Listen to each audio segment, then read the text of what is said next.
今日嚟做一個秘製鮑魚。咁首先要準備咧葱啦、瑤柱啦、薑片啦，咁先煮個汁我嚟浸鮑魚嘅。咁啲鮑魚嘅選材咧，一定要係4頭到5頭咁大隻嘅鮑魚先至好食嘅，夠厚啊，而且夠厚，因為喺廣州好平嘅啫，9蚊到10蚊雞人民幣左右，你就可以買到一隻噶啦，平到不得了啊！而且好生猛。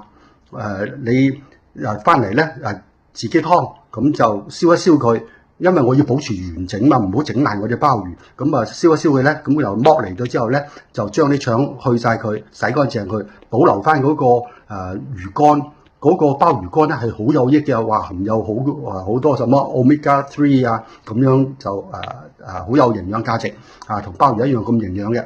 咁你睇下幾大隻，咁然後咧就煮好咗個汁咧，就嗰個汁咧你就加調味料啦，呢個蠔油啦，一定要靚蠔油啊，同埋靚豉油，少少糖，咁調好晒味，你自己試過味啊，好味道啊，咁你就 OK 啦，我嚟浸鮑魚啊。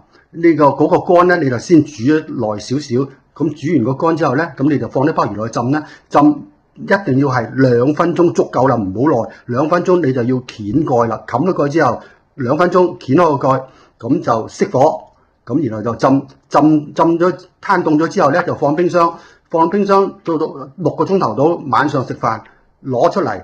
稍為熱一熱佢暖暖地，唔需要煮滾㗎，因為6個鐘頭咋，咁你就開始上盤咁樣食咧，哇一流啦！佢仲好食過你什麼乾鮑啊，佢既有爽又糯又鮮甜，非常之好食啊！呢個就係我嘅秘製鮑魚，哇！而且咧佢上台咧好有賣相，無論佢色彩還是味道一流。你試下啦，翻去你睇下幾靚。OK， 拜拜。